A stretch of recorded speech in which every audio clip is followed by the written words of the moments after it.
কলিযুগে বৈষ্ণব মহাজন বলছেন, কলিযুগে ভগবানকে পাওয়ার জন্য তোমাকে তো আলাদা করে সময় বের করতে হবে না। কলিযুগে ভগবান বললেন, মহাজন বললেন, অপবিত্র পবিত্র বা সর্ববাস্তান গত পিবা যৎসরে পুণ্ডরীকাক্ষ সবাদ অভ্যন্তর সূচি। আমরা সংসারের কাজ করি, যদি বলা হয় কিরে একটু ভগবানের নাম কর, বলে আর ভাই সময় কোথায়, এ করব সে করব, সংসারের নানান কাজের মধ্যে দিয়ে দিনটা চলে যায়। বাবা ভগবানের নাম করার জন্য অন্যান্য যুগে আলাদা করে সময় বের করতে হতো। মনে করুন যাগযজ্ঞ যদি করতে চান, যজ্ঞ করতে গেলে তার 6 মাস আগে থেকে 1 বছর আগে থেকে চিন্তা নিতে হয় কিভাবে কি করব না করব। আছে তো মা, তপস্যা করতে গেলে সত্যযুগে কি ছিল? সত্যযুগে মহাজন বললেন, কৃত্তি যদ্ধায়ত বিষ্ণু ত্রেতায় যজ্জত মক্ষ দা পরি পরিচর্যং কালো তদ্ধরি সংকীর্তন। পূজা অর্চনা করতে যাবেন, তার জন্য অনেক কিছু আয়োজনের দরকার। ধ্যান তপস্যা করবেন, যুগ যুগ ধরে তপস্যা করবেন, তারপরে যদি ইষ্টদেবকে লাভ করেন।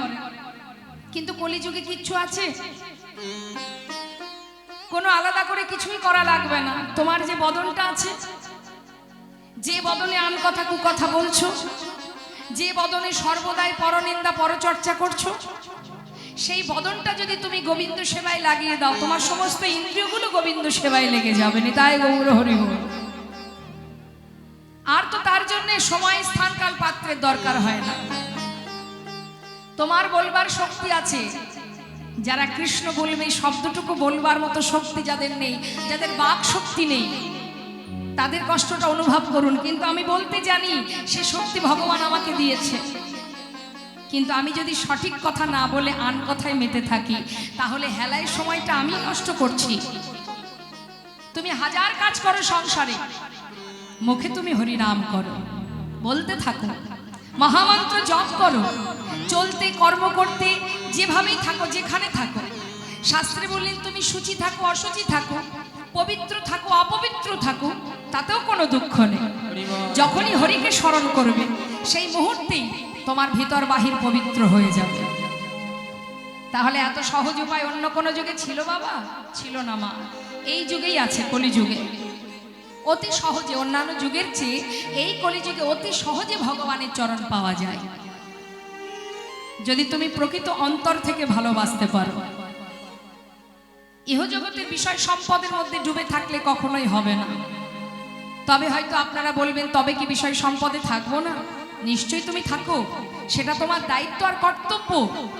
কিন্তু তার মধ্যে মন দিও না, মনটা দিয়ে দাও গোবিন্দ চরণে। নিতাই গৌর হরি বল হরি বল। তুমি জেনে রাখো, সংসারে যে কর্মগুলো করছো সেটা অন্যের জন্য, আপনার স্বামীর জন্য, আপনার সংসারের ছেলে মেয়ের জন্য। এটা শুধুমাত্র সংসারের জন্য। এই জগতে যে কর্ম আমরা করি না কেন, সেটা সংসারের জন্য, নিজের জন্য নয়। তাহলে নিজের কর্ম কোনটা? সেটা হলো কৃষ্ণ ভজন। তাই নিজের কর্ম নিজেকে করতে হবে। তাতে কি হবে মা? তুমি তোমার দায়িত্ব পালন করলে, আবার তোমার জীবনে কৃষ্ণ ভজনও হলো, প্রভুকে ভালোবাসলে। দুঃখে রাখো আর সুখী রাখো। কৃষ্ণের প্রিয় সখা সুদামা সংসারে ছেলে মেয়ের জন্য দাঁড়ে দাঁড়ে ভিক্ষা করেছে। পিতৃ সম্পদ বলতে সর্বস্ব তার শেষ হয়ে গেল। ভগবান একটু একটু করে সমস্ত সুখ তার কেড়ে নিল। গাছতলা সার হলো, ঝড় বৃষ্টি মাথার উপর দিয়ে চলে যায়। দাঁড়ে দাঁড়ে ভিক্ষা করে যতটুকু তন্ডুল পায়, তাতে সংসারটা কোনো রকমে কাটে। তাহলে সে কি ভগবানকে ভুলে গিয়েছিল? তার নিঃশ্বাসে প্রশ্বাসে একটাই ভজন, কৃষ্ণ কৃষ্ণ কৃষ্ণ। তাই কর্মটা তুমি করো, তার মধ্যে দিয়ে তুমি নাম করো।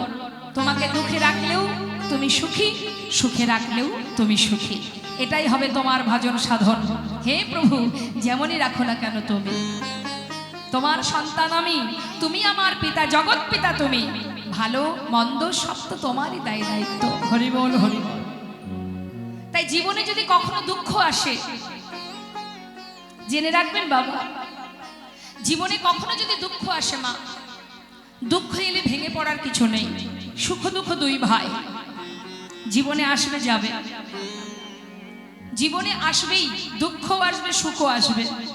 কেউ যদি আপনারা ভাবেন ভগবানকে ভালোবেসেছি সুখে থাকবো, তাহলে বিপদ, বরং আরো বেশি দুঃখ পাবেন। ভগবান বললেন, যে করে আমার আশ আমি তার করি সর্বনাশ, তথাপিও যে না ছাড়ে আমার পাশ, আমি হই তার দাসানুদাস। অনেক কষ্ট, অনেক সাধনা করতে হয় মা, জীবনে অনেক ত্যাগ করতে হয়, তবেই তো জীবনে ভগবানের ভক্ত হওয়া যায়। বৈষ্ণব মহাজন বললেন, আমাদের জীবনটা হচ্ছে একটা ভোজনের থালার মতো। আমরা যে থালাতে খাই, থালার মধ্যে কি কি থাকে ভালো করে শুনবেন, কথাটা গুরুত্ব দেবেন। যে থালাতে আমরা সেবা করি বাবা, থালার মধ্যে কি কি থাকে? অন্ন থাকে, ভাজা থাকে, রসা থাকে, ডাল থাকে, শুক্তো থাকে মানে তিতো থাকে, টক অর্থাৎ চাটনি থাকে, সব রকম থাকে। তো খুব সুন্দর কথাটা। তাহলে এত কিছু থাকে। এবার মনে করুন মা, এত কিছুর মধ্যে আপনার চাটনিটা খুবই প্রিয় বা তিতোটা খুব প্রিয়। এখন মনে করুন সব কিছু আমি বাদ দিয়ে যদি এক থালা তিতো আপনাকে দিই বা চাটনিটা দিই, আপনার কি ভালো লাগবে খেতে? কেন? আপনি তো ওটাই ভালোবাসেন, তাহলে ভালো লাগবে না কেন? হরি বল। এক থালা চাটনি দিলে যেমন ভালো লাগবে না, আবার এই চাটনিটাই আপনার প্রিয় হবে তখনই হবে যখন আর যারা পাশে ছিল তারা যদি সেখানে থাকে, তবেই তার মধ্যে দিয়ে যদি আপনি চাটনিটাকে আস্বাদন করেন, তবেই তৃপ্তি এবং সুখ অনুভব করবেন। নিতাই গৌর হরি বল। আমাদের জীবনটা সেই ভোজনের থালারই মতো বাবা। এর মধ্যে দুঃখও থাকবে, সুখও থাকবে, পাওয়াও থাকবে, হারানো থাকবে, উঁচু থাকবে, নিচু থাকবে, চাওয়া থাকবে, পাওয়া থাকবে, তাই তো সব কিছু থাকবে। সব কিছু থাকলে তার মধ্যে দিয়ে যদি সুখ আসে তবেই ভালো লাগবে, না হলে ভালো লাগবে না। শুধু সুখ যদি জীবের থাকে, শুধু সুখ, এই সুখটা যদি কোনো জীবের থাকে, জীব দেখবেন ঘুরে ফিরে যেটা তার কাছে নেই সেই দিকে ধেয়ে যাবে। এটা জীবেদের স্বভাব। জীবের স্বভাব যেটা থাকবে তার প্রতি সে আকৃষ্ট নয়, যেটা নেই সেই দিকে মানুষের ধেয়ে যাওয়া স্বভাব। এটা আমাদের ধর্ম, জীবের ধর্ম। তাই সুখ যেমন এসে চিরকাল থাকে না, দুঃখ চিরকাল থাকে না। তাই আমাদের জীবনে সুখ আসুক আর দুঃখই আসুক, এতে আনন্দের কিছু নেই। এটা প্রকৃতির সৃষ্টি বাবা, দুজনেই আসবে যাবে। চিরকাল যেমন রাতের পরে দিন, দিনের পরে রাত হয়, তেমন সুখের পরে দুঃখ আসবে, আবার দুঃখের পরে সুখ আসবেই আসবে, চিরকাল থাকবে না। তাহলে আমাদের করণীয়টা কি? যে আসবে যাবে তাকে নিয়ে ভেবে লাভ নেই। আমাদের ভাবনা কি? এসেছি যেমন ফিরে যেতে হবে। তাহলে ফিরে যেখানে যাব সেটাই আমার বাড়ি, সেটাই আমার আপনজন। অর্থাৎ তার নাম যখন আমি স্মরণ করব, আমাদের ইহজগতে, জাগতিক জগতে সব ত্যাগ করে মনের ভিতরে আনন্দ উপভোগ করে ভগবানের নাম করব। সংসারের জন্য কাঁদলে জ্বালা হয়। আপনি সংসারের কোনো কারণে কাঁদবেন, আপনার বুকে জ্বালা হবে, কিন্তু কৃষ্ণ নামে কখনো যদি আপনি কাঁদেন, দেখবেন তাতে আপনার তৃপ্তি হবে, শান্তি হবে। তাই আজ তো মহাজন সেটাই বললেন, রেজি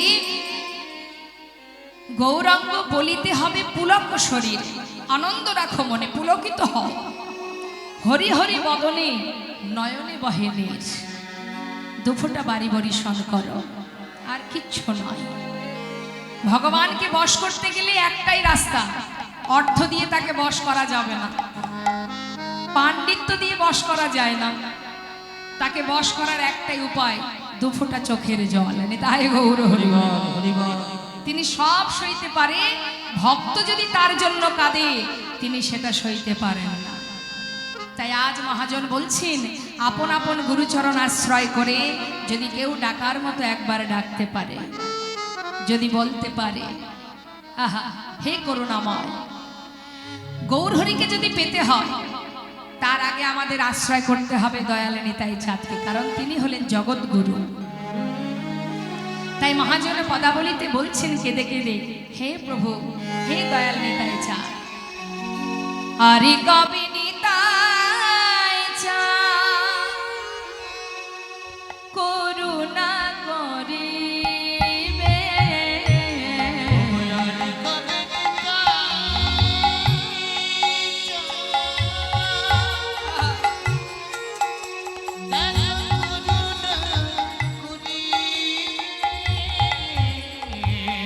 আরে কবে নিতাই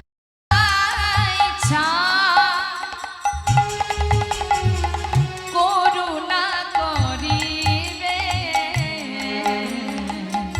আরে কবে নিতাই চাবে বলো করুণা করিবে, সংসার বাসনা আমার কবে তুচ্ছ হবে, সংসারে বাসনা আমার কবে তুচ্ছ হবে, বিষয় ছাড়িয়া কবে শুদ্ধ হবে ওরে মন। মনে যাবা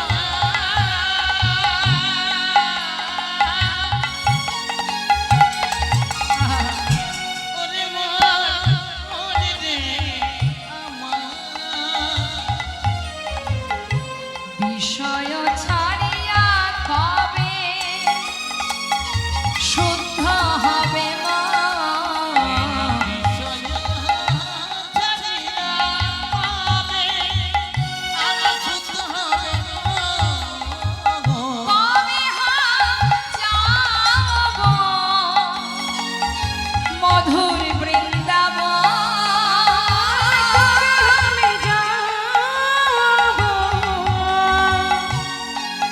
ওই মধুর বৃন্দাবন, সেদিন আমার কবে হবে, সেদিন আমার কবে বা হবে, সেদিন আমার কবে হবে, সেদিন আমার কবে হবে, এই বিষয় ছেড়ে বৃন্দাবনে যাব, সেদিন আমার কবে হবে।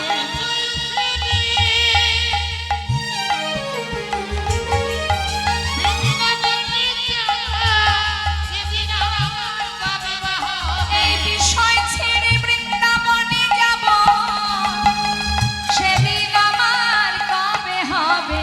বিষয় ছেড়ে বৃন্দাবনে যাব, আহা সেদিন আমার কবে বা হবে, কবে হবে। মধুর বৃন্দাবন, ওই কবে হাতে পাইব ওই মধুর বৃন্দাবন। মহাজন বললেন কবে দয়াল নিতাই চাঁদের কৃপা হবে তবেই তো গৌর পাবো। রাধা কৃষ্ণ মিলিত তনু আমার গৌর সন্ধ্যা, তাকে যদি পাওয়া যায় রাধা গোবিন্দের যুগল দর্শন হবে। তাই মহাজন কেঁদে কেঁদে বলছেন যে জীব আগে যদি গুরু কৃপা লাভ করতে পারো অনায়াসে গৌর কৃপা লাভ করা যায়। এখানে যত ভক্ত আছেন একবার হাত তুলে দেখান কার কার গুরু দীক্ষা শিক্ষা হয়েছে।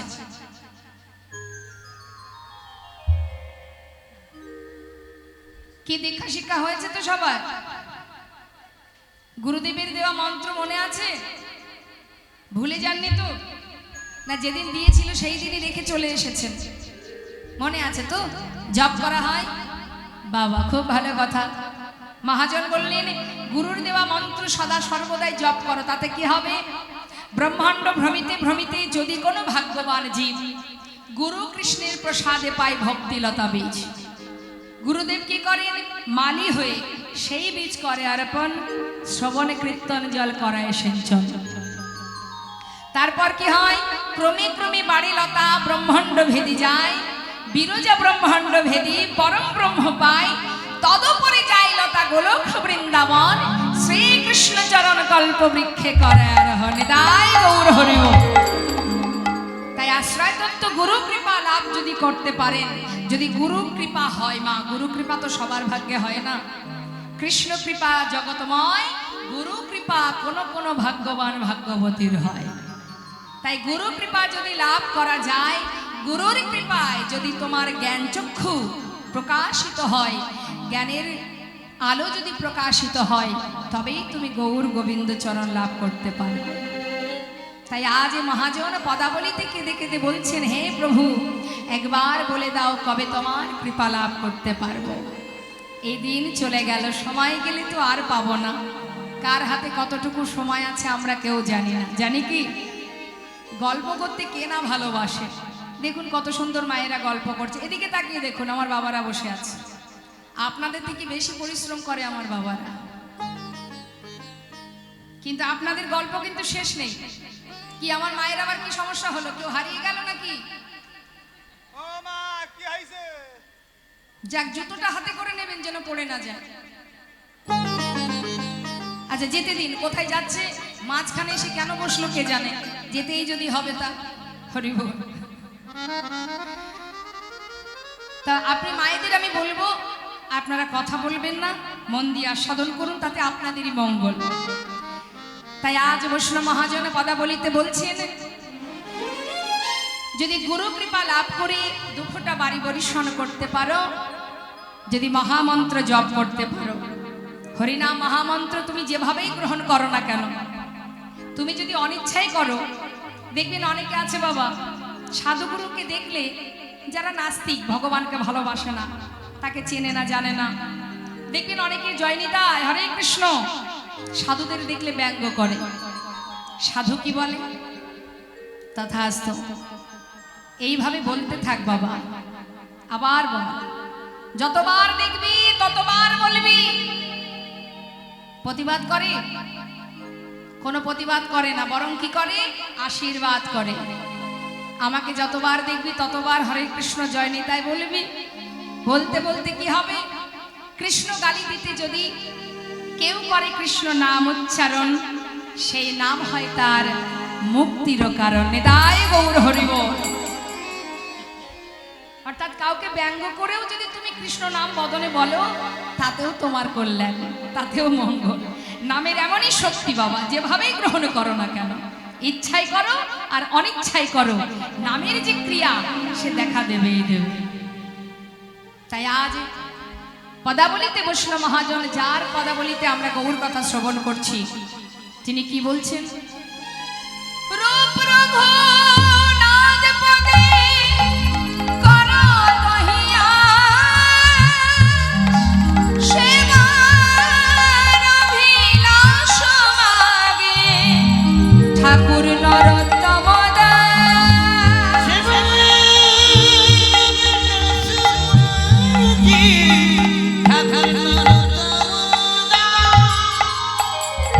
ভগবান যুগে যুগে এসেছেন না, আস্তে আস্তে কথা নয়, এবং যুগে যুগে তিনি লীলা করেছেন, যার অনন্ত কোটি লীলা।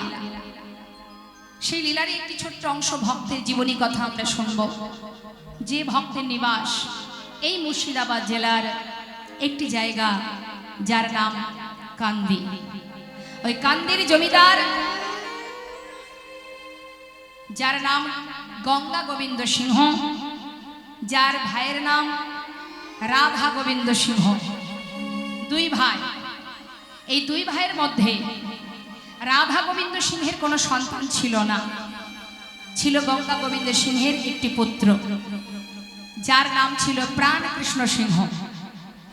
এই সিংহ পরিবার, ওই প্রাণ কৃষ্ণ সিংহের একটি পুত্র ছিল, যার নাম প্রাণ কৃষ্ণ সিংহ, আহা কৃষ্ণচন্দ্র সিংহ। এই যে কৃষ্ণচন্দ্র সিংহ, যাকে ঠাকুর দাদা মানে গঙ্গা গোবিন্দ সিংহ আদর করে নাম দিয়েছিল লালা। ছোট্ট সন্তান জন্ম নিল মা। সন্তান জন্ম হবার পর একটু একটু করে মায়ের কোলে বড় হচ্ছে। বয়স যখন তার 12 বৎসর, জমিদারি কাচারি বারান্দায় বসে আছে। সেই বারান্দায় বসে বসে 12 বছরের ছেলে লালা, সে দেখছে যে তাদেরই এই জমিদার মহলের যে সদর দরজা সিংহদুয়ার, সেখানে একজন ব্রাহ্মণ, কন্যাদায়গ্রস্ত ব্রাহ্মণ সাহায্যের জন্য এসেছে। তার দ্বারে যে দাঁড়িয়ে আছে, তাকে বারবার গিয়ে বলছে, দাঁড়ি আমাকে কিছু সাহায্য দাও, আমি কন্যাদায়গ্রস্ত। দাঁড়ি কি করছে? বারবার তাকে ধাক্কা দিয়ে তাড়িয়ে দিচ্ছে। আর এই যে বারবার তাড়িয়ে দিচ্ছে, দেখছে কে? ছোট্ট ছেলে, 12 বছরের ছেলে লালা। বারবার তাড়িয়ে দিচ্ছে দেখে জিজ্ঞাসা করলেন লালা, এই দাঁড়ি, উনি কে? বারবার তুমি ঘাড় ধাক্কা দিয়ে তাকে তাড়িয়ে দিচ্ছ, কি চান উনি? দাড়ি করজোড়ে বললেন, বাবু উনি একজন কন্যাদায়গ্রস্ত ব্রাহ্মণ, এসেছে সাহায্যের জন্য। কিন্তু আমাদের জমিদার বাবুর আদেশ, তারই মহল থেকে কোনোদিন কাউকে কিছু সাহায্য করা যাবে না। ওকে বলা সত্ত্বেও কোনো কথা শুনছে না, তাই বাধ্য হয়ে ওকে তাড়িয়ে দিচ্ছি।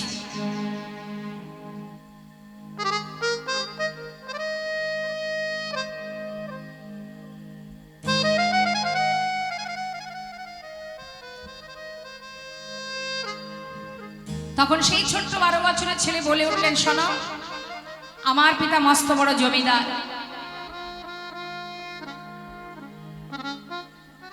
তার ধন ঐশ্বর্যের অভাব নেই। কোনো ব্যক্তি, অসহায় ব্যক্তি যদি এসে কিছু সাহায্য চায়, তাকে ফিরিয়ে দেওয়াটা অপরাধ। তাই তুমি আমার পিতাকে গিয়ে বলো সে যেন 1000 টাকা এই ব্রাহ্মণকে দান করে দেয়। ছোট্ট ছেলের কথা মতো দাড়ি ভিতরে গিয়ে প্রাণকৃষ্ণ সিংহকে বললেন, বাবু, আপনার পুত্রের আদেশ, দ্বারে একজন কন্যাদায়গ্রস্ত ব্রাহ্মণ এসেছে, তাকে 1000 টাকা দান করতে হবে। প্রাণকৃষ্ণ সিংহ বললেন, এত বড় সাহস! আমার আদেশ, আমার বাক্য লঙ্ঘন করে? দুধের শিশু 12 বছর বয়স, তার এত বড় স্পর্ধা হয় কি করে? বেশ, তুমি 1000 টাকা ওই ব্রাহ্মণকে দান করে দাও, আর আমার পুত্রকে জানিয়ে দাও যতদিন সে নিজে রোজগার করতে না শিখবে, ততদিন পিতার আদেশ লঙ্ঘন করার ওর অধিকার নেই। দান করবার ইচ্ছাটুকু যেন আমার কাছে প্রকাশ না করে, এ কথাটা ওকে ভালো করে জানিয়ে এসো। সঙ্গে সঙ্গে সেই দাঁড়ি 1000 টাকা ব্রাহ্মণকে দান করে দিয়ে ছোট্ট ছেলে লালাকে বলে উঠলেন, বাবু, আপনার পিতার আদেশ, যতদিন আপনি নিজে রোজগার না করবেন, ততদিন আপনার দান করবার ইচ্ছাটুকু পর্যন্ত প্রকাশ করতে পারবেন না। শোনো দাঁড়ি, আমার পিতাকে গিয়ে জানিয়ে এসো, যতদিন আমি রোজগার না করতে শিখব, ততদিন পিতৃ সম্পদের 1 কোণাও আমি কাউকে দান করব না। প্রতিজ্ঞাবদ্ধ করে সেই ছোট্ট 12 বছরের ছেলে লালা এই মুর্শিদাবাদ ত্যাগ করে সেই দিনই চলে গেল বর্ধমান জেলায়। একটা ফেরেশতা দ্বারে মাত্র 20 টাকা বেতনে কাজ করতে শুরু করে দিল ওই ছোট্ট ছেলে লালা। দিনের পর দিন বাবা সেখানে বসে রোজগার করে আর সেখানেই থাকে, আর ঘরে ফিরে না মা। কিন্তু দেখতে দেখতে ছেলেও বড় হচ্ছে, বাবাও বৃদ্ধ হচ্ছে। বাবা বিছানা শয্যাশায়ী হলে, কিন্তু সন্তানের মুখ তিনি আর দেখতে পাচ্ছেন না। সমস্ত এলাকার প্রজাবর্গ পাঠিয়ে দিয়ে সন্তানকে ফিরিয়ে আনার চেষ্টা করলেন, কিন্তু হলো না, পারল না। সে তার মনে একটাই প্রতিজ্ঞা, যার মন এত ছোট, আমি তার মুখ দর্শন করব না। এই প্রতিজ্ঞা নিয়ে ছেলে আর ফিরল না। বাবা শয্যাশায়ী, মৃত্যুর আগেও সন্তানের মুখ দেখতে পেল না। তখন সেই প্রাণকৃষ্ণ সিংহ ভগবানকে স্মরণ করে শয্যাশায়ী হয়ে কাঁদছে আর বলছে, হে প্রভু, একটা কথার ভুলে চিরতরে নিজের পুত্রকে হারিয়েছি আমি। আজ আমি বুঝেছি দয়াময়, আমি যা কিছু করেছি সবই ভুল করেছি আমি। তাই আমার বলতে যা কিছু তুমি দিয়েছিলে তোমার চরণে সঁপে দিলাম। শুধু মৃত্যুর আগে তোমার কাছে একটা নিবেদন, যে সন্তান আমার প্রতি অভিমান করে চলে গেছে, ওর যে আমি ছাড়া আর কেউ নেই। তাই তোমাকে জানিয়ে রাখি প্রভু, আমি চলে যাওয়ার পর তুমি ওকে দেখো, তুমি ওকে কৃপা করো, তোমার করে নিও দয়াময়, তোমার করে নিও, রক্ষা করো হে তুমি ভগবান, হে জগতে সবই কিছু তোমারই তো। বলো এ জগতে সব কিছু তোমারই তো। রক্ষা করো হে তুমি হে ভগবান, এ জগতে সবই কিছু তোমারই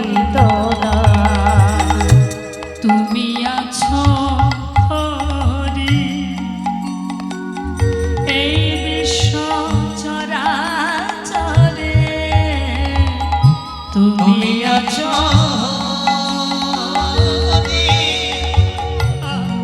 বিশ্বচরাচরে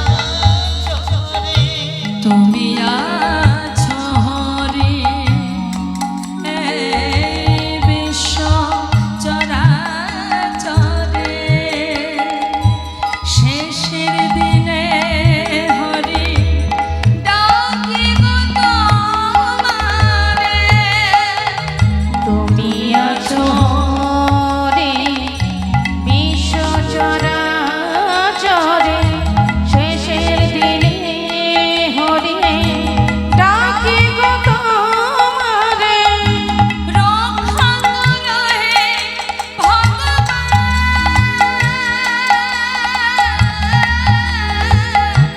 রক্ষা করো হে ভগবান একবার রক্ষা করো হে ভগবান একবার রক্ষা করো হে ভগবান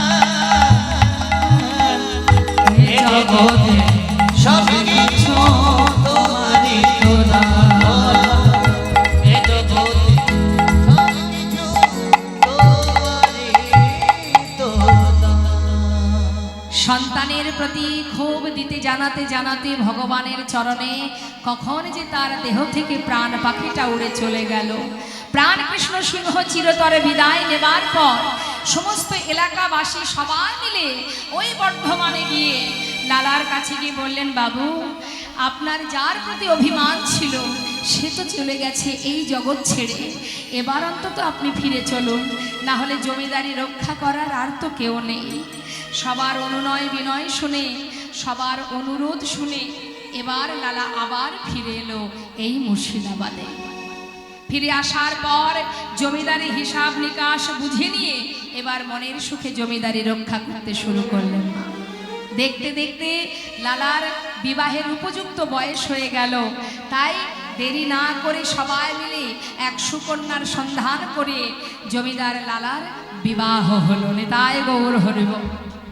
যেই না বিবাহ হলো বাবা, বিবাহের পর সংসারের মধ্যে স্ত্রীকে নিয়ে দিন যেতে যেতে কিছুদিন গেল, বছর কি বছর যেতে যেতে তার একটি পুত্র সন্তান হলো। ছেলের নাম রাখলেন নারায়ণ, ভগবানের নামে রাখলেন। এখন আর রাখে? এখন আর ভগবানের নামে নাম রাখে? যত সিরিয়ালের নাম আছে, সিনেমায় যে সব নাম বেরিয়েছে, ওই সব নাম রাখলে যেন মনে হয় আমি একেবারে ধন্যী হয়ে গেলাম। চিরঞ্জিত, প্রসেনজিৎ, দেবজিৎ, বাবা, এইসব নাম এখন রাখে। কিন্তু ভগবানের নামে নাম রেখেছে কেন? যে ভক্ত হয় সে তো সন্তানকে ভগবানের নামটাই রাখবে। বাবা, আমি যেমন আচরণ করব আমার সন্তান তো তেমনই হবে। কি আমার সন্তান খারাপ পথে গেলে তার জন্য আমি দায়ী, আর কেউ নয়। তাই ছেলের নাম রেখেছে ভগবানের নামে নারায়ণ। আবার তার একটা পালিতা কন্যাও আছে যার নাম সুমতি। হরিবল। এই হচ্ছে সুখের সংসার আর গোটা রাজ্য রক্ষা করা চলল লালার রাজত্ব। চলতে চলতে হলো কি মা, কিছুদিন পর হঠাৎ এক সময় তারই ঘরের সামনে এসে দাঁড়ালো একজন ভিখারি। নিতাই গৌর হরি। জীবনের কোথা থেকে কখনো তুমি শিক্ষা পাবে, তোমার চৈতন্য, তোমার অচৈতন্য দেহের চৈতন্য হবে তুমি নিজেও জানো না। এই সাধুর বাজারে বসে যদি সাধু সঙ্গ করা যায় বাবা, বলা যায় যদি কোনো শুদ্ধ সাধুর পরশ পাওয়া যায় সেখান থেকেও তোমার হাজার হাজার পাপ দূরীভূত হবে। তোমার ভিতরে কখন যে কৃষ্ণ ভক্তি জেগে উঠবে তাই আমরা জানি না মা, কিভাবে কোথা থেকে আমাদের জীবনে ত্যাগ এবং বৈরাগ্য আসবে। শাস্ত্রে বললেন একমাত্র উপায় সাধুর সঙ্গ করা, বৈষ্ণব সঙ্গ করো। ভক্ত সঙ্গ না করলে কখনো ভক্তি তৈরি হয় না, তার জন্য বৈষ্ণব সঙ্গের দরকার হয়। তার একটা প্রমাণ আপনাদের দিই বাবা। ষড়গোস্বামীর মধ্যে একজন গোস্বামী যার নাম রঘুনাথ দাস গোস্বামী। মন দিয়ে শুনবেন কথাটা। এই রঘুনাথ দাস গোস্বামী সেও এক জমিদারের পুত্র। দেখবেন মা, এই যে সরগোস্বামী, জয়রূপ সনাতন ভট্ট রঘুনাথ, শ্রীজীব গোপাল ভট্ট দাস রঘুনাথ, এরা কেউ সাধারণ ব্যক্তি ছিল না, সবাই বড় বড় জমিদার ছিল। কিন্তু তারা সব ফেলে থুয়ে একটা ওই ছিন্ন বসন করে জনমের মতো সব কিছু ত্যাগ করে গোবিন্দ কৃপা লাভ করেছিল। অত সহজ নয়। তা এই গোবর্ধন দাসের একমাত্র ছেলে এই রঘুনাথ দাস জমিদারি রক্ষা করার জন্য একটা পুত্র সন্তান পেয়েছে, আনন্দ ধরছে না গোবর্ধন দাসের। কিন্তু গোবর্ধন দাস ছিলেন একজন পরম ভক্ত, তিনি প্রচন্ড দান ধ্যান করতেন কোনো ধর্মীয় কাজে। তাই তার স্ত্রীকে বলছে, দেখো আমি চাই আমরা যেমন ভগবানকে ভালোবাসি, আমার সন্তানেরও যেন ভগবানের পদে মতিগতি হয়। প্রত্যেকটা মা বাবাই চায়।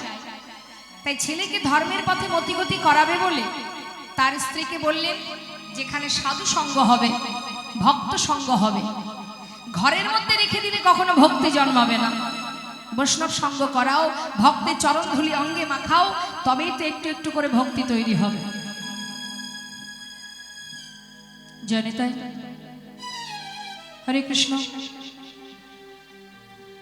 জয় রাধেশ্যাম, জয়নিতাই জয় গো, জয় রাধে, জয়নিতাই জয় জয়। একটু মনিটরটা বাড়বে। তা যেখানে সাধু সঙ্গ হয় বাবা, সেইখানে গোবর্ধন দাসের স্ত্রী তার সন্তানকে নিয়ে যায়। এই যে আপনারা বাচ্চাদের এনেছেন, এরা বুঝুক বা না বুঝুক, এদের কানে তো ঢুকছে, চোখে তো দেখছে। তাই ছোট্ট সন্তান মায়ের কোলে বসে, সাধুদের মাঝখানে বসে বসে ইচ্ছায় অনিচ্ছায় কৃষ্ণ নাম তার কর্ণে ঢুকছে। দেখতে দেখতে ছেলের যখন একটু বুদ্ধি হলো মা, হঠাৎ তার মনে মনে প্রশ্ন জাগলো, যার কথা শ্রবণ করে সবাই পাগল হয়ে যায়, যাকে চোখে দেখা যায় না, আপনারা যে এখানে এসে বসে আছেন এত রাত্রে, যার কথা শোনার জন্য এখানে এসেছেন, তাকে চোখে দেখেছেন, কিন্তু কতটা ভালোবেসেছেন, যার কারণে সংসারে কর্ম ফেলেও এখানে এসে বসে আছেন। ভালোবাসার, এটাই তো ভালোবাসার লক্ষণ। তাই সেই ছোট্ট ছেলে মনে মনে ভাবছে, কে সেই মানুষটি যার কথা শুনে সবাই পাগল হয়ে যায়, যার কথা শুনে সবাই ঘর ছেড়ে পথে নেমে যায়? কে সেই মানুষটি যার কথা শ্রবণ করে সবাই ধুলায় গড়াগড়ি দিয়ে কাঁদে, যাকে চোখে দেখা যায় না, তার জন্য সবাই কেন কাঁদে? হরি বল, হরি বল। এটা তার মনে প্রশ্ন। দেখতে দেখতে ছেলে আরো বড় হয়ে গেল। তখন সেই সন্তান মনে মনে বাসনা করল, শিশুকাল থেকে মায়ের কোলে বসে যার কথা আমি শুনেছি, আমি তাকে সাক্ষাৎ দর্শন পেতে চাই। যার রূপের কথা এত মধুর, যার গুণের কথা এত মধুর, না জানি সাক্ষাৎ দর্শন আরো কত মধুর। আমি তাকে দেখতে চাই। এই বাসনা নিয়ে পথে পথে ঘুরে, পথে পথে কৃষ্ণ কৃষ্ণ বলে ঘুরে বেড়ায়। গোবর্ধন দাস চিন্তায় পড়ে গেছে, আমার ছেলেকে কৃষ্ণ পদে মতিগতি করাতে এখন তো দেখছি ছেলে পথের পাগল হয়ে গেল। তাহলে আমার জমিদারি রক্ষা করবে কে? যেমন করে হোক ছেলেকে ঘরে বেঁধে রাখতে হবে। কি করা যায়? গ্রামের সম্মানীয় ব্যক্তিকে ডেকে আলোচনা করে বললেন যে দেখো, তোমার ছেলের যে অবস্থা, ও যে পথে মন দিয়েছে, ওকে ধরে রাখা বড় কঠিন। একটা শেষ চেষ্টা করে দেখতে পারো, ওকে বিবাহ দিয়ে দাও। নিতাই গৌর হরি। অনেক সময় বিবাহ বন্ধনে স্ত্রীর ভালোবাসা পেলে হয়তো তোমার ছেলে ঘরে বাধা পড়তেও পারে। দেরি না করে বিবাহ দিচ্ছেন বাবা। বিবাহ দিলেন, বিবাহের পর স্ত্রীকে নিয়ে ঘরে এলেন। হরি বল। বিবাহের পরের দিনটাকে কি বলে মা? এদিকে আছে জানি না, নিয়মটা আছে কি? পরের দিনটাকে কি বলে? বিয়ের পরের দিনটাকে কি বলে? ফুলসজ্জার রাত বলে? কাল রাত্রি। নিতাই গৌর হরি বল, হরি বল। কাল রাত্রিতে শ্বশুর মশাই নতুন বৌমাকে কাছে ডাকলেন, মা আমার কাছে এসো মা, তোমাকে আমার বাড়ির বৌমা করে এনেছি। কেন জানো? আমার ছেলে ছোটবেলা থেকে এমন একজনের কথা শুনে বড় হয়েছে, শুনতে শুনতে কেন জানি না ছেলে আমার পথের পাগল হয়ে গেছে। আমি চাই তুমি তোমার ভালোবাসা দিয়ে আমার ছেলেটাকে ঘরে বেঁধে রাখবে মা। বাবা, আমি চেষ্টা করব। বেশ, চলে গেল মা কাল রাত্রি। পরের দিন এলো ফুলশয্যা রাত। ফুলশয্যা রাত্রে ঘরে বসে রঘুনাথ দাস চোখের জলে বুক ভাসিয়ে কাঁদছে। শুভক্ষণে শুভ সময়ে স্বামীর চোখে জল দেখে তার সহধর্মিণী সরজ জিজ্ঞাসা করলেন, স্বামী, আজ আমাদের জীবনের আনন্দের দিন, কিন্তু এই শুভ দিনে শুভ মুহূর্তে তোমার চোখে জল কেন? তুমি কাঁদছো কেন? রঘুনাথ দাস বলছে, সরজ, দুটো প্রশ্ন করব তোমার কাছে, বলো, এই সংসারে তুমি কে হও?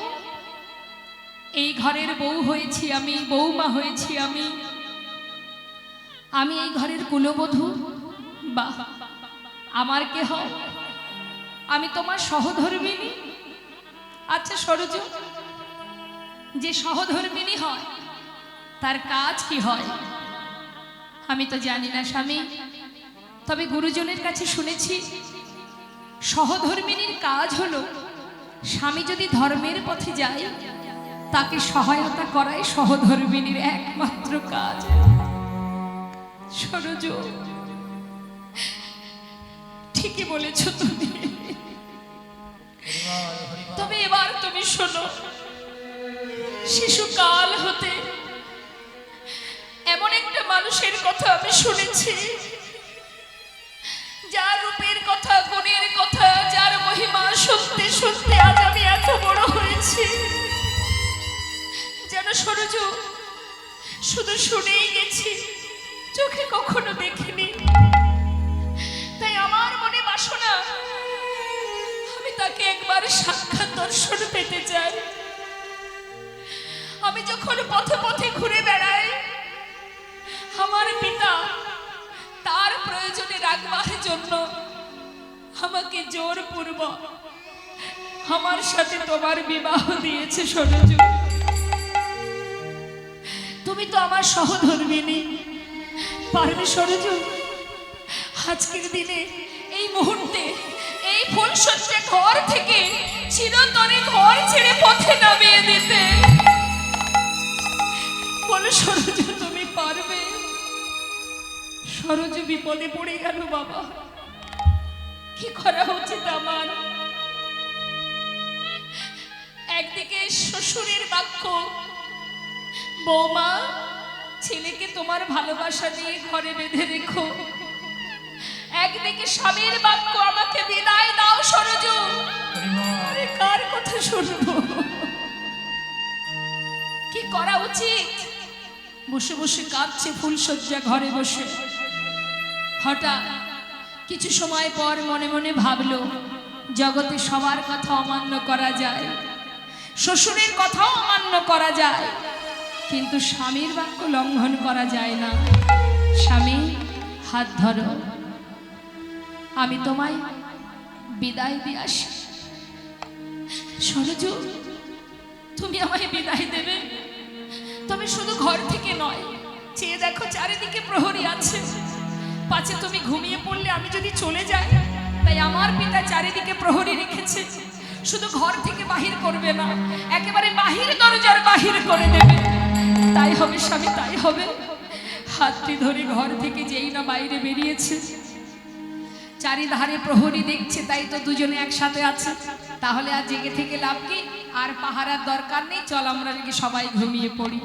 সবাই যখন চলে গেল, নির্জন স্থান, শান্ত পরিবেশ, অন্ধকারবদ্ধ রাত, সরজ স্বামীকে চিরতরে গোবিন্দ সেবার তরে বিদায় দিলেন। যাবার কালে শুধু একটা কথাই বললেন, সরজ, স্বামী, যে ভক্তি আর যে ভালোবাসা, যে শুদ্ধ প্রেম নিয়ে, নিষ্ঠা ভক্তি নিয়ে তুমি চলেছ বৃন্দাবনের পথে, আমার বিশ্বাস তোমার এই ভালোবাসা একদিন গোবিন্দ চরণে পৌঁছে দেবেই দেবে। যেদিন সেই চরণ তুমি পাবে, তোমার ভালোবাসা আমি পাইনি। আজই প্রথম দিন, আজই আমার জীবনের শেষ দিন। তাই যাবার কালে শুধু একটা বাসনা তোমার কাছে, স্বামী গো, চিরতরে যাবার আগে কথা দিয়ে যাও, যেদিন তার দেখা পাবে সেদিন অভাগিনী রে একবার করো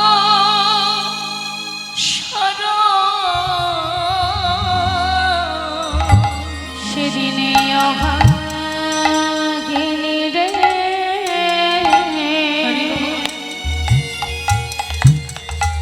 একবার করো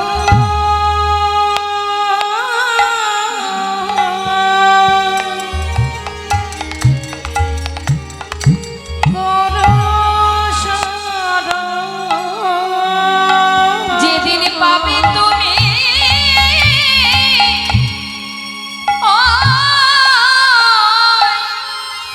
গোবিন্দ চরণ, স্বামী তোমার চরণে শুধু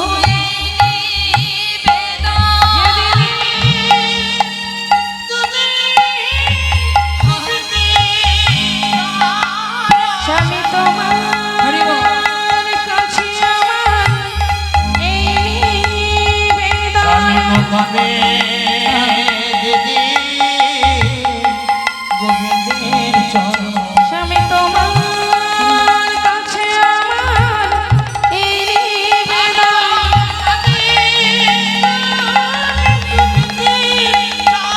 তোমার কাছে আমার এই নিবেদন। কাছে আমার এই নিবেদন। এই সেদিন অভাগিনী করো স্মরণ। সাধু সঙ্গ সর্বশাস্ত্রে কয়, লব মাত্র সাধু সঙ্গে সর্বসিদ্ধি হয়। তাই বাবা, সাধু সঙ্গ ভক্ত সঙ্গ এ যে বড় উত্তম কাজ। আমাদের জীবনের মঙ্গল যদি হতে হয় তাহলে আগে সাধু সঙ্গ করতে হবে। আজ দেখুন, লালার জীবনের একটা একটা করে সমস্ত কিছু ত্যাগ হয়ে গেল মা। কিভাবে হলো? ওই যে ভিখারি এসে দাঁড়ালো দ্বারে, বলে উঠলেন ভিক্ষাং দেহি। যেই না দ্বারে এসে ভিক্ষা চেয়েছে, সঙ্গে সঙ্গে লালা দেরি না করে একেবারে সদর দরজার কাছে এসে দাঁড়িয়েছে। ভিখারির দিকে তাকিয়ে বলছে, ভিখারি তুমি ভিক্ষা নেবে? আচ্ছা, তুমি ভিক্ষা করো কেন? ভিখারি বললেন, বাবু আমি ভিক্ষা করি কেন? তাহলে শুনুন। বাবু গো, বাবু গো,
ঘরে আছে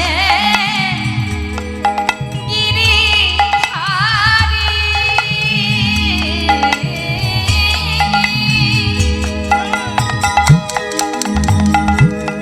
তাই ওই দাঁড়ে দাঁড়ে আমি ভিক্ষা করি।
প্রসাদ পাও।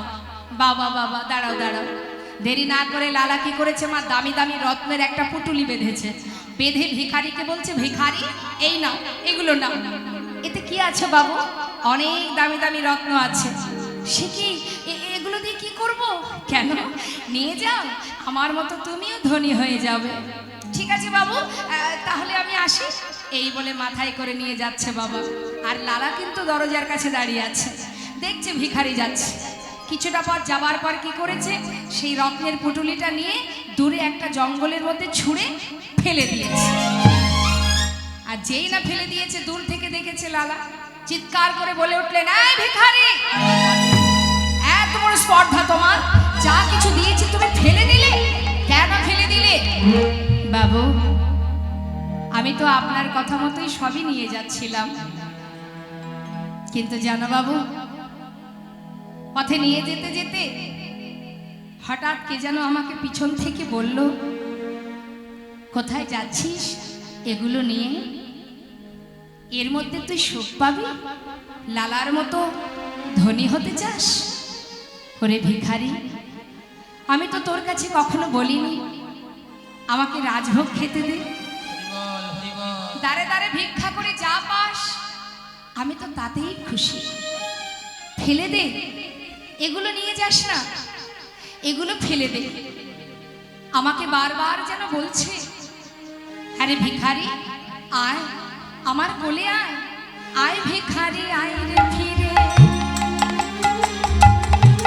ভুলে যাস না মোহভরে, আয় ভিখারি আয় রে ফিরে, ভুলে যাস না মোহভরে। ও তোর গোবিন্দ সেবার বেলা বয়ে যা,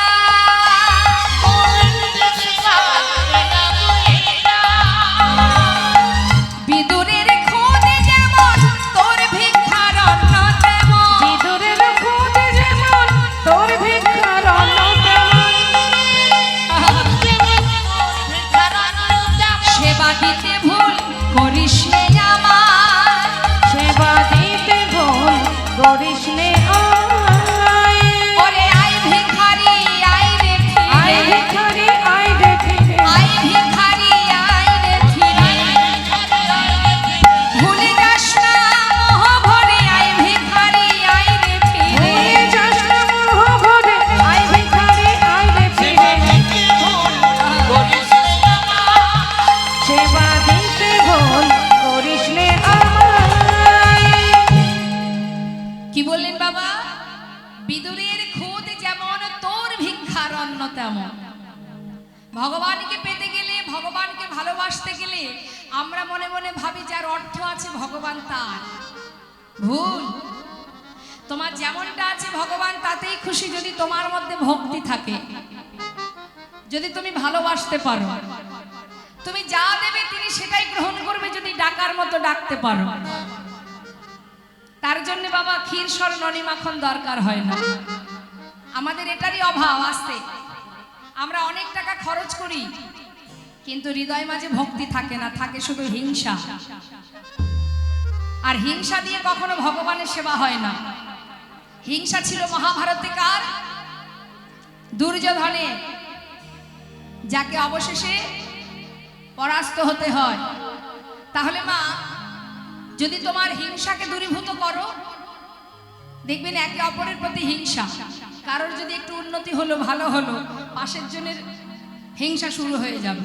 বাবা, এক বলতে 3 তালা বাড়ি হলো, আমার কিচ্ছু হলো না। কি এই হিংসাই আমাদের শেষ হয়ে গেল। এখানে যত ভক্ত আছে একবার বুকে হাত দিয়ে বলুন তো, কার মধ্যে হিংসা নেই? আর যদি হিংসা থাকে সেখানে ভক্তি বিরাজ করতে পারে না। আমাদের হৃদয় মন্দিরে যে আসনটা আছে বাবা, এই আসনের মধ্যে হিংসা একেবারে আসন গেড়ে বসে আছে। এটাকে যত সময় না দাঁড়াবো তত সময় এখানে ভক্তি এসে বসতে পারবে না। তাই বলছে বিদুরের খোদ সেটা যেমন আমার কাছে অমৃত, তুই আমাকে যা দিবি আমি তাতেই খুশি, যদি দেবার মতো দিতে পারিস, ভালোবাসতে পারিস। দেখবেন মা, একটা তুলসী বৃক্ষ যদি একটা নোংরা জায়গাতেও জন্ম নেয় সেই বৃক্ষের পত্র দিয়ে কিন্তু ভগবানের সেবা হয়। নিতাই গৌর হরি বল। অর্থাৎ তুমি যেখানে যেভাবেই জন্ম নাও, যে অবস্থাতেই থাকো না কেন, যদি তোমার এই জায়গাটি পরিষ্কার থাকে, সদা সর্বদাই ভগবান তোমার সহায় হবে। নিতাই গৌর হরি বল। তার একটা সুন্দর প্রমাণ দেব, শুনুন তাহলে। এক ভক্ত খুব কুড়ে মা, মানে কাজ করতে ভালোবাসে না, কিন্তু খেতে আর ঘুমাতে ভালোবাসে। আমার মতো এখন বাবা তার মনটা খুব সহজ সরল। হ্যাঁ, এখন বাড়ির যে গিন্নি, তার প্রচন্ড রাগ, কাজ করবে না, পয়সা রোজগার করবে না, বাড়ি বসে শুধু খাবে আর ঘুমাবে। যদি রোজগার করতে না পারবে, বাড়ি থেকে চলে যাও। এই, বেরো ঘর থেকে। এখন হয়েছে কি মা, প্রতিদিন বলে বলে তার কি হচ্ছে, রাগে রাগে একদিন ঘর থেকে বেরিয়ে গেছে। কিন্তু সে মনে মনে ঠিক করেছে, যদি কোথাও এমন জায়গা পেতাম যেখানে খেতে পারবো ভালো, একটু ঘুমাতেও পারবো, সেই রকম জায়গায় আমাকে যেতে হবে। তা কোথায় যাওয়া যায় চিন্তা করছে, কারণ বাড়িতে গেলে তো কাজ করে খেতে হবে, তার থেকে মঠ মন্দিরে চলে যায়, সেখানেই ভালো। তা দেরি না করে এক আশ্রমে গেছে। আশ্রমে গিয়ে সেখানে যে প্রভুরা আছে তাদেরকে ডেকেছে, ও প্রভু, হ্যাঁ, বলো। তুমি কি এই মন্দিরে থাকো? হ্যাঁ, থাকি। আচ্ছা, বলি তোমাদের মন্দিরে কতবার খেতে দেয় গো? 2 বেলা, দুপুর আর রাত্রি। 2 বার? না না, আমার 2 বারে হবে না, আমার 3 বারই চাই, এখানে থাকা যাবে না। ঠিক আছে প্রভু, আসলাম। এবার আর এক মন্দিরে গেছে মা, সেখানে গিয়ে ডাকছে, ও প্রভু, হ্যাঁ কি হলো বলো বলো। এই তুমি কি এই মন্দিরে থাকো? হ্যাঁ হ্যাঁ, বলি যে তোমাদের মন্দিরে কতবার খেতে দেয় গো? আমাদের মন্দিরে খেতে দেয় 3 বার। 3 বার? তাহলে এখানেই থাকা যাক। অপ্রভু, বলি শোনো না, তোমাদের মন্দিরে আমার একটু থাকবার কয়দিন জায়গা দেবে? হ্যাঁ হ্যাঁ হ্যাঁ, হ্যাঁ, কেন দেব না, ভক্ত মানুষ এসেছে, তা একটা থাকার ঘর দিয়েছে বাবা। ঘরে আছে মা। এখন যে ঘরে থাকতে দিয়েছে, তার পাশের ঘরে ভগবানের ভোগ রান্না হয়, প্রতিদিন রান্না হয়। সকালবেলা যেই না ঘুম ভাঙে, হঠাৎ ভালো ভালো রান্নার গন্ধ তার নাসিকায় আসে, গন্ধ পায়, মনে মনে ভাবে, বাবা আজকে নিশ্চয়ই ভগবানের ভালো ভালো ভোগ হচ্ছে, যাক খাওয়াটা ভালোই হবে। এখন এইভাবে বেশ 15 দিন কেটে গেছে বাবা। কেটে যাবার পর 15 দিন পরে কি আসে মা? একাদশী, তাই না? এখন একাদশীর দিন ঘুম থেকে উঠে বাবা কোনো গন্ধ টন্ধ পাচ্ছে না। কি ব্যাপার, রান্না হচ্ছে না না কি? তাড়াতাড়ি করে বিছানা থেকে উঠেছে, উঠে বাইরে বেরিয়ে ডাকছে, ও প্রভু, হ্যাঁ বলো বলো। এই তোমাদের মন্দিরে রান্নাঘরে কোনো গন্ধ টন্ধ পাচ্ছি না, কি ব্যাপার বলো তো? আজকে রান্না হবে না। কেন হবে না? আজকে একাদশীর দিন, আজকে রান্না হয় না। একাদশী? হ্যাঁ, আজকে দিনে উপবাস থাকতে হয়।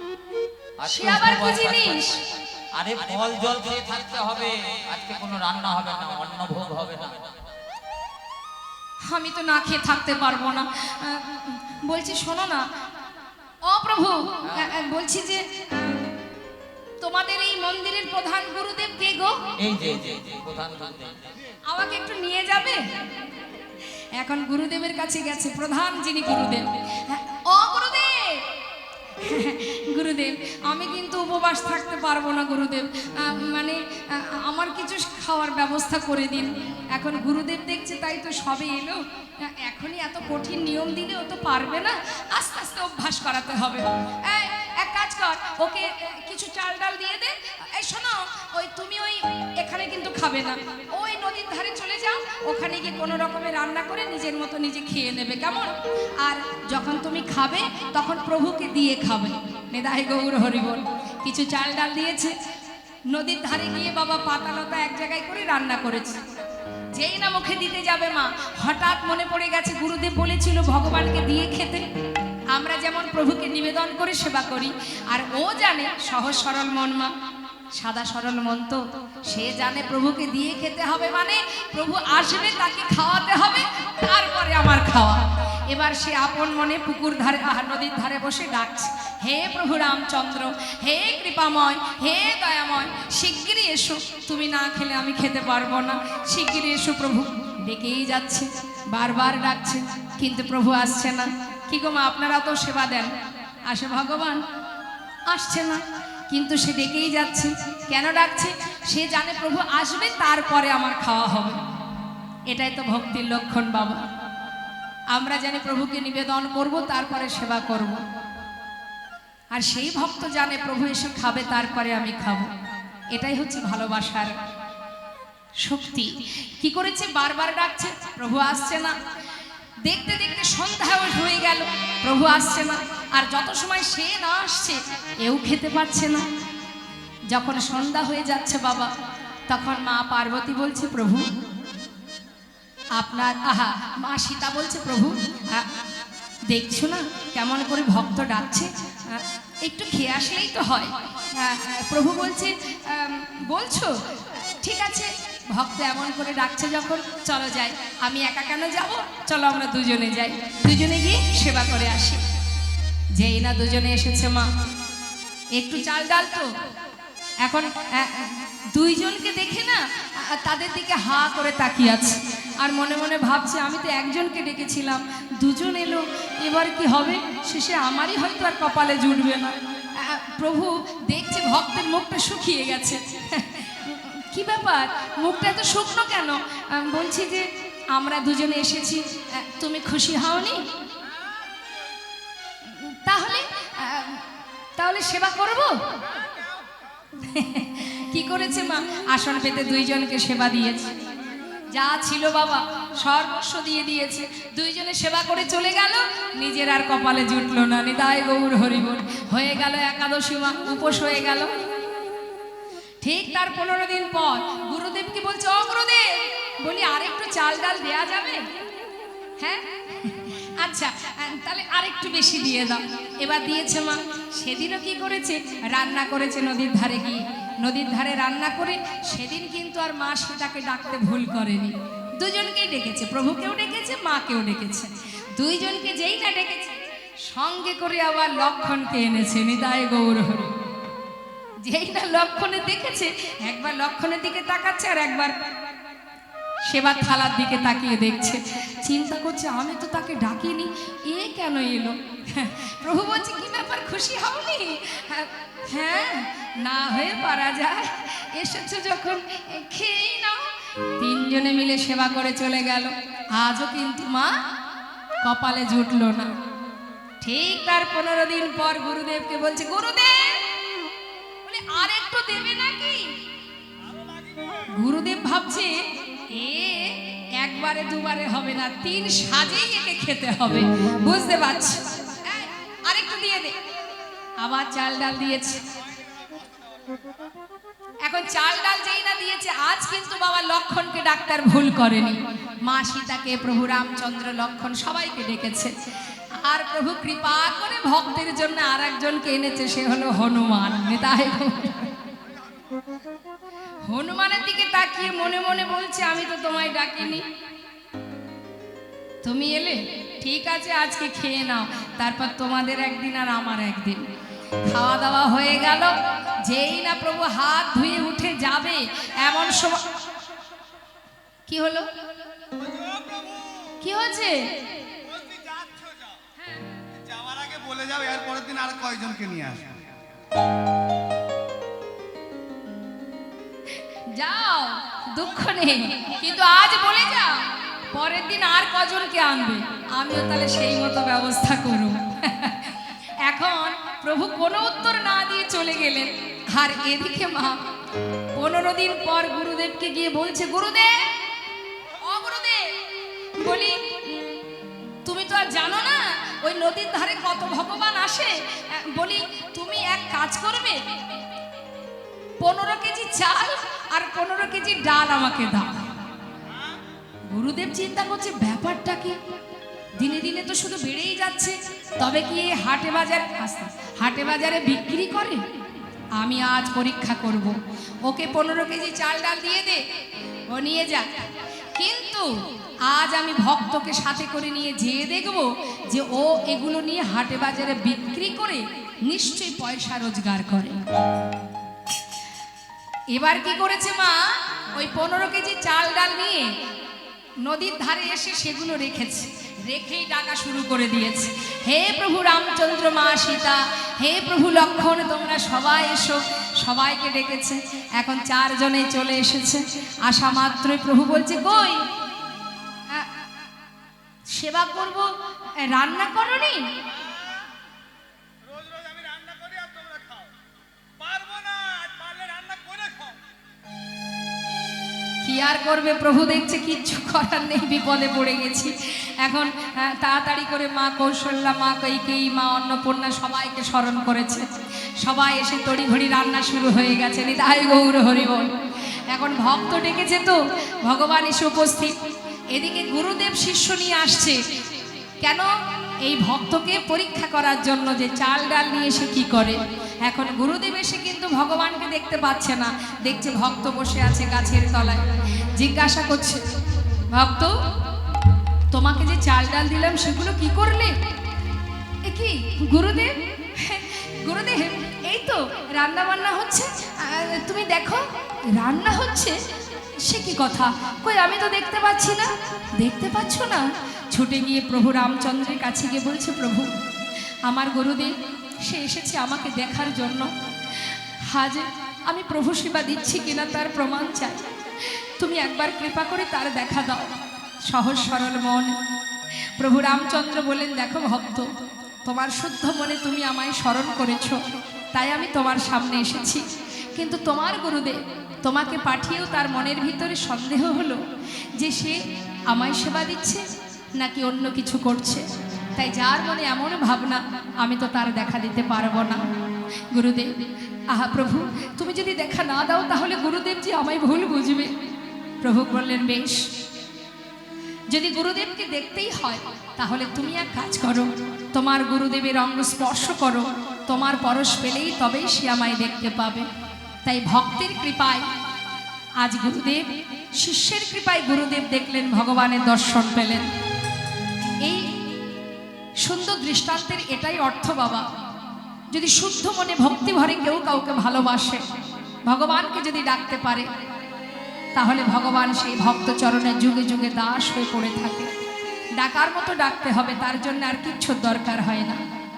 আজ যেই না সেই ভক্ত বললেন, বাবু আপনার দেওয়া এই ধন ঐশ্বর্য আমার চাই না, কারণ প্রভু আমাকে বলেছেন যে দ্বারে দ্বারে ভিক্ষা করে যা পাস আমি তাতেই খুশি, তাই আমি এবার আসি। লালা বললেন, শোনো, তুমি আমার মহলে থাকবে, তোমার খাওয়া পড়ার দায়িত্ব আমার, তুমি নিজে কৃষ্ণ নাম করবে, আমাকে শোনাবে, থাকবে তুমি আমার মহলে। বাবু আপনার মহলে যদি আমি থাকি, দিনে দিনে এই মহলের সুখ শান্তি উপভোগ করতে করতে একটা সময় আসবে যেদিন আপনার মতো অবস্থা আমারও হবে, আমিও আমার গোবিন্দকে ভুলে যাব। তাই বাবু এই মহলে আমি থাকতে পারবো না, আমাকে বিদায় দিন। চলে গেল ভিখারি। লালা মনে মনে চিন্তা করছে, মা তবে এই সাধীর মহল, এই ধন ঐশ্বর্যের মধ্যে থাকলে ভগবানকে ভুলে যেতে হয়। এটাই তার ভিতরে সাড়া দিচ্ছে, মনের ভিতরে বারবার চিন্তা হচ্ছে। তবে কি ধন ঐশ্বর্য থাকলে, বিষয় থাকলে গোবিন্দ ভুলে যেতে হয়? চিন্তা করতে করতে ঘরের ভিতরে গেছে, সেখানে গিয়ে দেখছে কি তার সেই মহলে যে কাজের মেয়েটা জমিদারের বিছানায় শুয়ে আছে। তাই না দেখে লালা চিৎকার করে বলে উঠলেন, কে আছিস? এত বড় স্পর্ধা, কাজের মেয়ে হয়ে জমিদারের বিছানায় ঘুমায়? যা ওকে ধরে নিয়ে যা, ধরে নিয়ে গিয়ে ওকে 30 ঘা বেত্রাঘাত কর। যেই না বলা, সঙ্গে সঙ্গে সেই কাজের মেয়েটা জমিদারের বিছানা থেকে নিচে নেমে সেই লালার দিকে তাকিয়ে করজোড়ে বললেন, বাবু অপরাধ যখন করেছি সাজা তো পেতেই হবে, কিন্তু আপনাকে দেখে আমার বড় কষ্ট হচ্ছে বাবু। কেন? আমাকে দেখে তোর কষ্ট কিসে? বল, উত্তর দে। বাবু আজ জমিদারের বিছানায় কিছু সময় শুয়ে থেকে যদি আমার জন্য 30 ঘা বেত্রাঘাত হয়, তাহলে একবার আপনিও ভেবে দেখুন বাবু, এই জমিদারের বিছানায় এতদিন ঘুমাচ্ছেন, আপনার জন্য ভগবান কত সাজা লিখে রেখেছে। লালা বলে উঠলেন, মা ঠিকই তো বলেছিস, তুই যদি জমিদারের বিছানায় শুয়ে আমি যদি তোকে 30 ঘা সাজা দিই, তাহলে আমি তো এই জমিদারের বিছানায় এতদিন শুয়ে এসেছি, তাহলে আমার জন্য ভগবান কত সাজে লিখে রেখেছে। হরিবল হরিবল। মানে এতদিনে আমার একটা চৈতন্য হলো, আমার আমার ভুল ভেঙে গেল, আমি বুঝতে পেরেছি মা আমার অপরাধ হয়েছে। তবে আজ আমি তোর সামনে দাঁড়িয়ে কথা দিচ্ছি, আর কোনোদিন কোনো সময়ের জন্য আজ ঘুমাবো না পালঙ্কেতে। ওরে এই করিলাম আর ঘুমাবো না পালঙ্কেতে, এই করিলাম পান। এই দেহে দিয়ে প্রাণ আমার থাকবে যতক্ষণ। বলো এ দেহেতে এ থাকবে যতক্ষণ। আর ঘুমাবো না পালঙ্কেতে। আর ঘুমাবো না পালঙ্কেতে, এই পণ করিলাম আমি, না না ঘুমাবো না পালঙ্কেতে।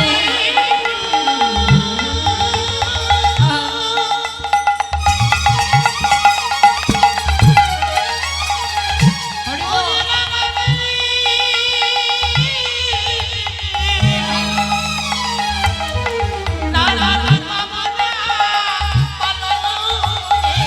এই দেহে দিয়ে প্রাণ আমার থাকবে যতক্ষণ। এ দেহেতে থাকবে যতক্ষণ। জীবনে যদি সুখ আসে কেউ দুঃখ চায় ভগবানের কাছে? সুখে রাখলে কেউ দুঃখ চায় না। আজ লালা এত সুখ, এত আনন্দ, এত শান্তি সব ফেলে দিয়ে ওই সোনার পালঙ্ক ত্যাগ করে এবার সে আর পালঙ্কে ঘুমায় না বাবা, নিচে শুয়ে থাকে। কিছুদিন যেতে না যেতে সমস্ত গোটা রাজ্য পরিদর্শনে যাচ্ছেন আর খাজনা আদায় করতে যাচ্ছেন। কিসে যাচ্ছেন না? পালকি চেপে। পালকি চেপে খাজনা আদায় করতে যাচ্ছে আর সবাইকে দেখতে যাচ্ছে, গোটা রাজ্যের প্রজাবর্গদের দেখতে যাচ্ছে কে কেমন আছে। সারাদিন ধরে রাজ্য পরিদর্শন করে খাজনা আদায় করে বেলি অবসানকালে ঘরে ফিরছে। নিতাই গৌর হরিবল হরিবল। আমাদের সবার জীবনে আসবে এই মুহূর্ত, বেলি অবসান কাল। কখন আসবে আমরা জানি না, যখন তখন আসতে পারে, কি তাই তো? তা বেলি অবসান কাল, সূর্য পশ্চিম দিকে ঢলে পড়ছে, সেই সময় পালকি চেপে লালা ফিরছে। হঠাৎ রজকন্যা মানে ধোপার মেয়ে তার পিতাকে চিৎকার করে ডেকে বলছে, বাবু গো, বাবু গো, বেলা যায় বাসনায় আগুন দাও। বাবু গো, বেলা যায় বাসনায় আগুন দাও। চিৎকার করে ডাকছে। বাসনা কাকে বলে বাবা? কলার শুকনো পাতাকে বলা হয় বাসনা। আগেকার সময় এত ডিটারজেন্ট ছিল না মা। কলার পাতা, শুকনো কলার পাতাকে পুড়িয়ে যে খার হতো সেটা দিয়ে কাপড় পরিষ্কার করা হতো। তাই মেয়ে তার বাবাকে বলছে, বেলা চলে যায়, তুমি বাসনায় আগুন দাও। আর সেই কথাটা প্রতিধ্বনি হচ্ছে, শুনছে লালা। কি শুনছে? বেলা যায়